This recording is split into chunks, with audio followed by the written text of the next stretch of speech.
Queridas amigas, queridos amigos, companheiras e companheiros das comunidades eclesiais de base, do movimento de trabalhadores cristãos, do movimento de adolescentes e crianças, da Rede Celebra, amigos e amigas do Brasil, um pouco por toda parte, da Itália, da Alemanha, da Holanda, da França, da Espanha e de Portugal. Sejam bem-vindos e bem-vindas para esse momento de reflexão neste 26º domingo do tempo do discipulado e da missão. Domingo dos publicanos e das prostitutas. Olá, gente querida, mais uma vez, juntas, para a gente refletir sobre a Boa Nova segundo a ótica da classe trabalhadora.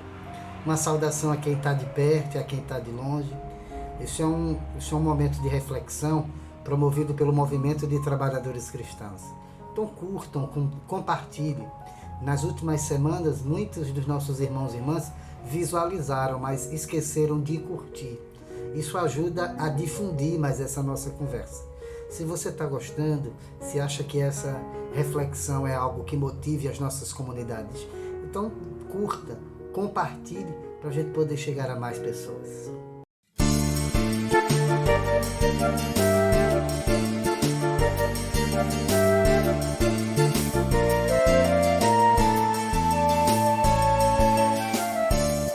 Hoje é dia de reza.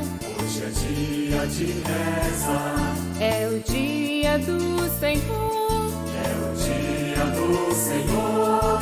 Aqui vimos ao Pai te adorar. Aqui vimos ao Pai te adorar. De mãos dadas clamando e invocar.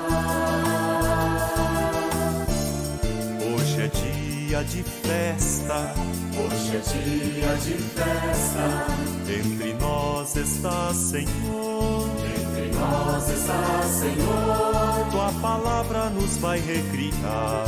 Tua palavra nos vai recriar. Teu Espírito a nos irmanar. Hoje é dia de ceia.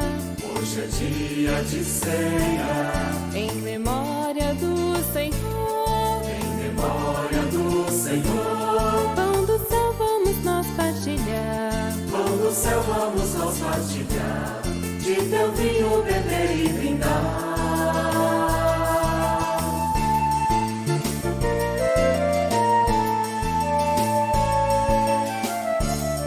Hoje é dia de entrega. Hoje é dia de entrega. Tu nos mandas, ó Senhor. Tu nos mandas, ó Senhor. A justiça do reino anunciar. A justiça do reino anunciar. E o mundo de paz proclamar. Hoje é dia de espera. Hoje é dia de espera. Pela vinda do Senhor. Pela vinda do Senhor. Tu nos fazes, Senhor, vigiar. Tu nos fazes, Senhor, vigiar. Novo céu, nova terra pensar. Hoje é dia de festa. Hoje é dia de festa. Hoje é dia de reza. Hoje é dia de reza. Hoje é dia de ceia.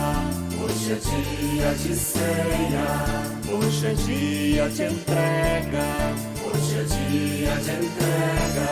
Hoje é dia de espera. Hoje é dia de espera.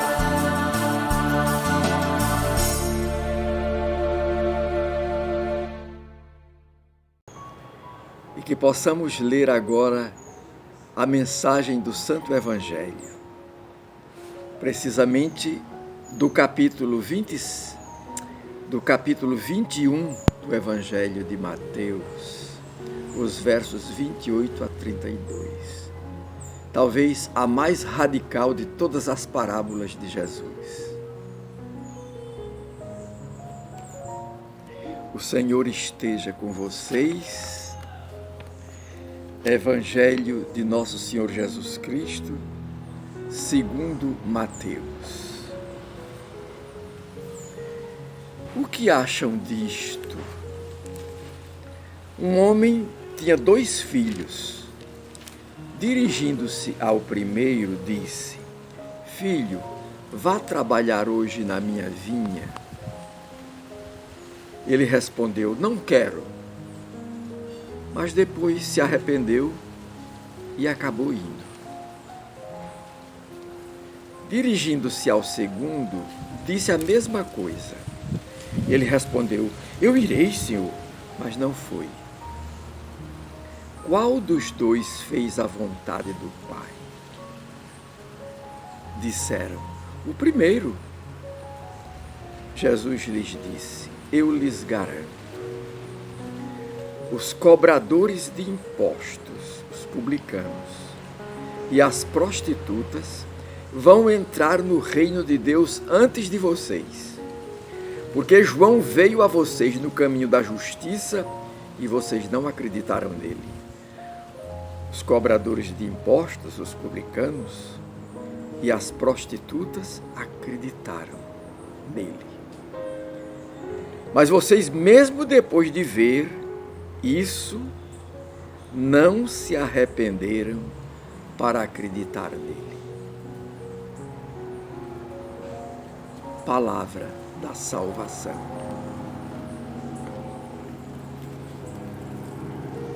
Vigésima sexta semana do tempo comum. Ou melhor, o tempo do discipulado e da missão. Esse tempo propício que a gente tem para fazer a nossa catequese. E eu estou sempre dizendo isso. Não catequese como doutrinação, como formação para uma determinada linha ideológica. Muito mais do que isso, catequese é a formação de um discipulado no projeto do reino de Deus, no reino de justiça. Por isso Jesus faz uma catequese que confronta os poderosos. E a gente vem falando de justiça há um bom tempo, né? Até a gente termina nos últimos dias falando que os últimos serão os primeiros, né? Jesus vai ajudando a gente a entender o que é a sua justiça, que vai além dessa justiça burguesa, mesquinha, tacanha, que a gente assiste muitas vezes em nosso país e no mundo inteiro, né? Jesus dá aquele exemplo do trabalhador da vinha, que começa a chamar pessoas desde o começo do dia até o fim do dia e paga a cada uma delas segundo a sua necessidade, não segundo aquilo que ele acha justo nessa lógica. Justiça é dar a cada uma conforme a sua necessidade.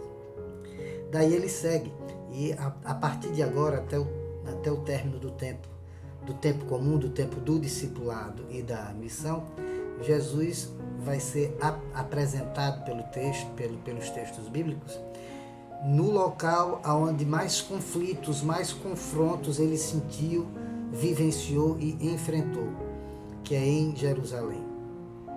Aquilo que antecede esse texto, que é pano de fundo, é Jesus, mesmo em meio a tantas situações difíceis, ele enfrenta, vai ao templo e também lá prega. Jesus, que vem com todas as periferias do mundo, de toda a sociedade por onde ele passa, ele traz essa periferia do mundo e chega ao centro do poder político e religioso. Ele lá não fica calado, ele lá também se coloca, visibiliza todos e todas que ali estão com ele e prega. E isso evidentemente mexe com os anciãos e com os doutores. E aí, bem, a primeira pergunta que eles fazem é: com que autoridade você está pregando aqui? Com que autoridade você diz tudo isso? Né? E ele recorda João Batista, que enfrenta os poderosos, aquele que é o seu precursor, aquele que endireitou as veredas para que ele passasse. Esse, ele recorda e enfrenta esse diálogo. E aí enfrenta de uma maneira muito radical, porque não só com uma parábola, como é do seu discurso, da nova linguagem que ele foi adquirindo mas começa de fato a fazer uma denúncia clara, coerente, de como esse modelo político e religioso ele tende a ruir diante daquilo que é o Evangelho, que é um projeto de vida, que é uma proposta de vida para todos e todas. Por isso ele confronta, ele pergunta: o que é que vos parece? E aí ele narra uma parábola. Ele diz que o pai, mais uma vez o pai, e mais uma vez uma vinha, ou seja, uma simbologia desse campo todo, desse campo vasto de mulheres e homens que estão aí para a gente convocar para esse grande mutirão do reino de Deus, do reino de justiça. E aí ele fala mais uma vez dessa vinha. E mais uma vez ele coloca dois irmãos. Ele confronta duas mentalidades, mas aí a gente pode colocar 1000 nesse mundo que a gente vive, nessa sociedade contemporânea. A gente pode colocar 1000 mentalidades ou variações destas mentalidades. E aí ele confronta dois. Ele diz que chama um, que diz que não vai, de maneira bem rude, e que depois vai trabalhar na sua vida. E um outro que disse que vai, de maneira muito gentil, cortês, respeitosa, e não foi. É sobre essas duas figuras que Jesus apresenta para denunciar o poder político e religioso de sua época. E aí está muito claro no texto bíblico quem é quem nessa parábola. Ou seja, na vinha que o Pai convoca a gente, quem é que fala e não dá o testemunho, e quem de primeira mão está livre na sua liberdade de dizer eu não quero, mas vai fazendo essa opção maturada no seu coração e termina indo para a vinha. Ora, o nosso amigo Francisco Cornélio, teólogo das comunidades de base, ele sempre nos ajuda a entender algumas traduções, né? Ele, na parte em que se diz assim, que o primeiro mudou de opinião, ou pensou melhor e voltou, a tradução correta é: aquele primeiro arrependeu-se e lá foi. Né? No entanto, mais tarde, arrependeu-se e foi. Ou seja, houve uma mudança de mentalidade, houve uma conversão. E aí esse primeiro vai, primeiro de forma rude diz eu não vou, mas a sua caminhada, o seu caminho distante do caminho da vinha, nessa trajetória ele se arrepende e volta a isso. Aquele que de pronto disse uma resposta cortês, provavelmente pode ter sido visto como um filho muito bom, não é? Por quem está em volta. Esse disse publicamente, mas aí na hora H ele não chega lá. Ora, Jesus está deixando claramente aqui para a gente a reflexão dos que vivem de prédicas e dos que vivem de práticas. Evidentemente que o bom na vida era que a gente pudesse unir os dois, as prédicas e as práticas, ou seja, que o nosso falar contagiasse muitas pessoas, tanto quanto a nossa prática, e vice-versa.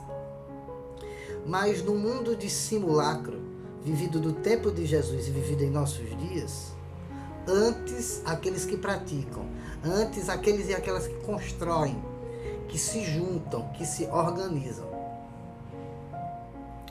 Pouco, longe de nós, melhor dizendo, aqueles que só falam e encantam, convencem várias pessoas, mas não conseguem mobilizar, não conseguem com sua palavra modificar estruturas. A gente vive cercado disso em muitas comunidades cristãs e a gente precisa sempre aqui e ali denunciar esse tipo de coisa. A própria prática de alguns grupos que neste momento, nos embates jurídicos e políticos de nossa sociedade, se manifestam, diz muito disso. Gente que hoje grita que é a favor da vida de A ou da vida de B, mas que se calou durante a morte de várias pessoas no processo de pandemia.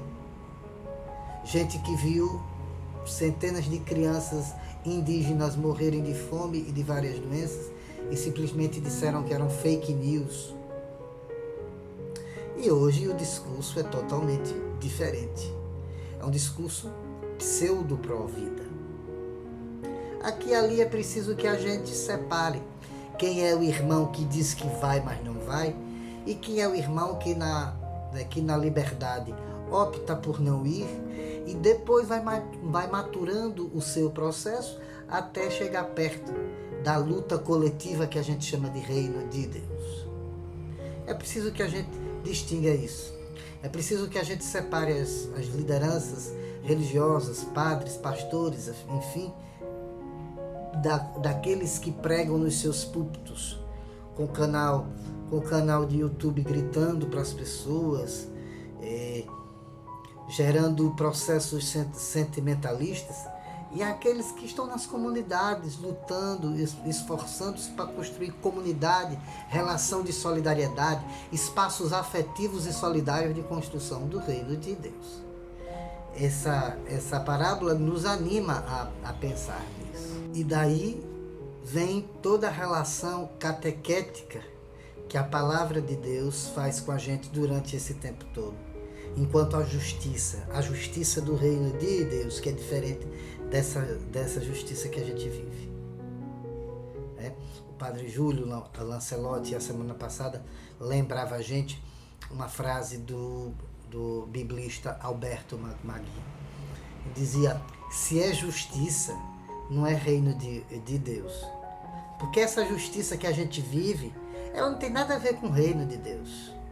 Evidentemente, tem muitos profissionais da justiça, muita gente que trabalha no judiciário, que é inclinada, de fato, a refletir os processos de solidariedade para a gente construir uma sociedade nova.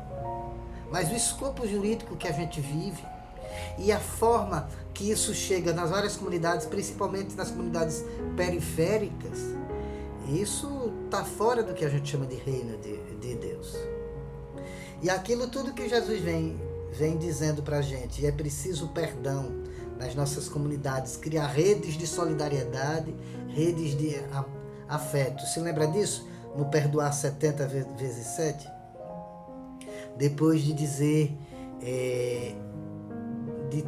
de fazer uma relação sobre aquele patrão que perdoou uma dívida gigantesca de um dos empregados, e esse outro empregado não perdoou uma mísera quantia de um outro colega. Ou seja, construindo esse tipo de relação, de solidariedade. Por último, no domingo passado, dos trabalhadores da vinha, foram chamados desde o começo do dia até o final dele, e a cada um foi pago aquilo segundo a sua necessidade para viver. Jesus vai apresentando o que é a justiça de Deus, e dessa vez ele faz uma parábola de novo, mas ele faz a denúncia. Ele diz claramente que os cobradores de impostos e as prostitutas precedem vocês no reino dos céus. Ele não diz que irá preceder, ele usa no presente. Não é uma promessa, é uma certeza que Jesus tem diante da justiça do seu Pai, diante do reino de Deus, que excede e supera qualquer justiça. Ou seja, a lógica das lideranças políticas e religiosas, ela está abaixo do coração daqueles que se sentem chamados a construir um reino de solidariedade. E quem são esses? São os últimos do que nas últimas semanas a gente havia falado. Os últimos serão os primeiros, e os primeiros os últimos. Quem são esses? Respondido agora: os cobradores de impostos e as prostitutas. Os mais desgraçados para aquelas comunidades. Os mais afastados, gente escória mesmo, gente que não vale nada. Estas pessoas vão preceder, já precedem no reino dos céus Toda liderança religiosa que não constrói afeto, que constrói discurso de ódio, que constrói discurso de fanatismo religioso. Toda liderança política que oprime pobres, indígenas, negros, gays, lésbicas e trans. Todas essas pessoas que excluem os últimos, que oprimem os mais sofridos e as mais sofridas, essas estarão no final da fila. Quem vai preceder no reino de Deus, quem precede no reino de Deus, são os últimos, são os sofredores, são as sofredoras, são os humilhados, são os esmagados por um sistema de justiça, um sistema político e um sistema econômico que exclui, que fere, que mata. Estas pessoas, elas precedem no reino de Deus, no reino de justiça e no reino de solidariedade, a quem Jesus primeiro abre as portas, aqueles a quem a solidariedade humana esqueceu, aqueles a quem as lideranças políticas e religiosas esqueceram. Ora, se ele abre as portas primeiro a quem as lideranças políticas e religiosas esqueceram, o que é que nós, comunidades de fé, classe trabalhadora, devemos fazer? É a denúncia constante dessas lideranças religiosas e políticas que esquecem aqueles que precedem no Evangelho. Aqueles que falam de um evangelho sem pobres. E mais do que isso, de um evangelho sem libertação. Não existe evangelho sem libertação. Daqueles que falam de uma política que segrega, que humilha, que esmaga e que mata. Mesmo às vezes com o discurso pró-vida, fazendo uma política que mata. Uma necropolítica. Uma política assassina de direitos para trabalhadores e trabalhadoras, assassina de vida digna para mulheres, crianças e jovens, assassina de jovens negros e negras nas periferias. Muitas vezes esse discurso político disfarçado de pró-vida, que é uma política que extermina, que oprime, que mata famílias de fome, porque não lhes garante direitos. Nos últimos dias a gente viu até uma coisa muito forte no nosso país, esses momentos de discussão político-jurídica, e que esse texto bíblico ele nos ajude a balizar, a calibrar que tipo de justiça, que tipo de construção solidária que a gente quer para as nossas comunidades, para os trabalhadores, para as trabalhadoras. E por isso é preciso fazer a mesma denúncia que Jesus fez. Dizer às lideranças políticas e religiosas que na justiça solidária do reino de Deus, quem precede são os mais esquecidos.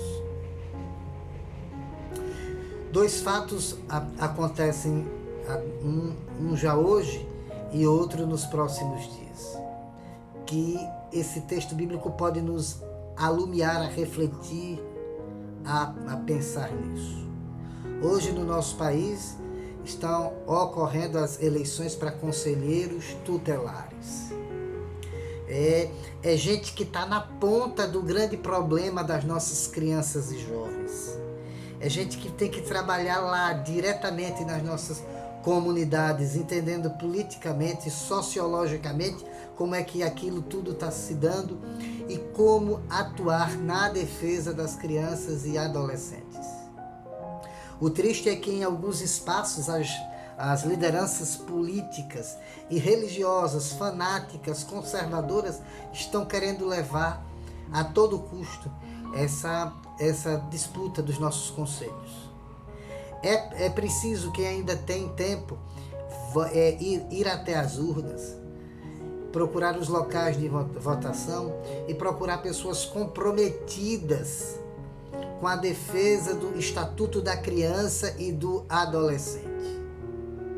Tem gente que é candidato a conselheiro e que quer pregar aquilo que a sua comunidade religiosa diz e quer rasgar o estatuto da criança e do adolescente. A gente precisa garantir que pessoas comprometidas politicamente, solidariamente com políticas públicas para crianças e jovens, com a preservação da vida e a garantia da vida e da vida plena, saudável, com estudo, com lazer, é preciso que a gente convoque estas pessoas para assumir estes postos. É preciso que a gente varra com a mesma força, com a mesma medida que Jesus disse para aqueles anciãos e doutores da lei, que eles não entrariam primeiro no reino dos céus. É preciso que a gente diga para os grupos conservadores e fanáticos que eles não vão destruir aquilo que é uma construção político-social histórica das nossas comunidades, que são os direitos da criança e do adolescente. É preciso que a gente se una e quem ainda tem tempo até as 5 horas da tarde, por favor, ir até essas urnas e escolher lideranças populares, lideranças da classe trabalhadora, gente que sabe respeitar criança e jovem nas nossas comunidades periféricas, gente que é contra o extermínio de jovens negros nas nossas comunidades. É preciso que a gente procure estas pessoas para nos próximos anos estarem à frente de um trabalho muito sério, muito forte, que são os nossos conselhos tutelares. Por fim, nos próximos dias também, o Papa Francisco iniciará o sínodo. O sínodo para discutir justamente esse termo, sinodalidade, o fato de caminhar juntos, que as igrejas sejam comunidades solidárias que caminham juntos rumo ao projeto de reino de Deus, de reino de vida, de reino de justiça. Eu acho que durante essa semana a gente podia se juntar com as nossas comunidades e, como em alguns lugares já estão sendo pensadas, e fazer vigília, um momento orante para a gente junto refletir e se sentir inserido neste sínodo e rezando junto, coletivamente, para que esse sínodo de fato responda a esta palavra bíblica. Responda como é que a igreja vai dar conta de acolher aqueles que até hoje são os últimos, mas que no reino de Deus não são. Eles nos precedem. Como é que a igreja vai dar conta de dialogar mais e mais com as pessoas gays, lésbicas e trans, com as pessoas casadas de segunda união, com a classe trabalhadora que precisa de um apoio solidário, com as comunidades indígenas e negras. É preciso que a gente reze muito coletivamente para que esse sínodo ajude a começar a responder estas questões. Para quem é de Recife, na quarta-feira, dia 4 de outubro, dia de São Francisco de Assis, às 18 horas, na capela da Universidade Católica de Pernambuco, o MTC e o Fórum Interreligioso Gente de Fé estará lá para um momento orante, para uma pequena vigília, pedindo pelo sínodo. Uma vigília de 1 hora, das 18 às 19 horas, na capela da Universidade Católica de Pernambuco. Mas nos seus espaços, nas suas comunidades, promovam também esse espaço de oração, para a gente, de fato, para que a igreja comece mesmo de cheio a trazer estes últimos, estes esquecidos, para o centro da nossa prática pastoral. Eu concluo esse nosso momento orante com a oração de Agostinho de Hipona, o cristão, o doutor da igreja, o Santo Agostinho. Se chama Os Mais Queridos. Tu és grande, Senhor, sobre os humildes pões teus olhos e olhas de longe os que se põem no alto.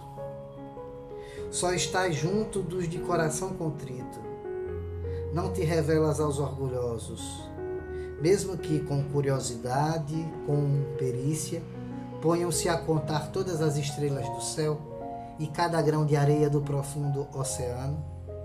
tracem a medida do espaço sideral e explorem as estradas das estrelas. Uma boa semana, gente. Muita força para a gente continuar na nossa caminhada, onde a gente traz para a nossa roda aqueles que o poder político, que o poder religioso e muitas vezes que o poder jurídico trata como os últimos. Muita saúde, muita força e muita paz.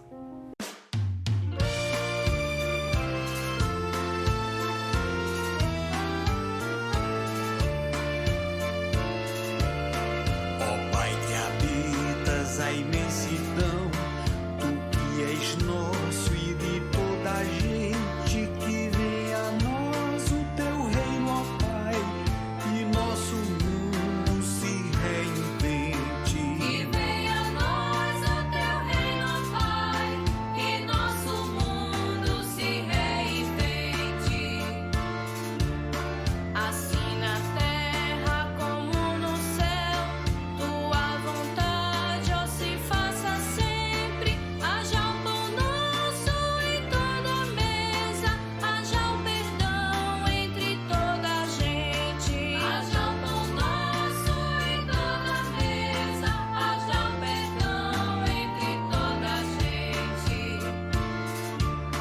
Ó, vem livrar-nos da tentação, do cada um por si tão somente. O amor venha nos irmanar de todo mal, Pai, liberta a gente. O amor venha nos irmanar de todo mal, Pai, liberta a gente.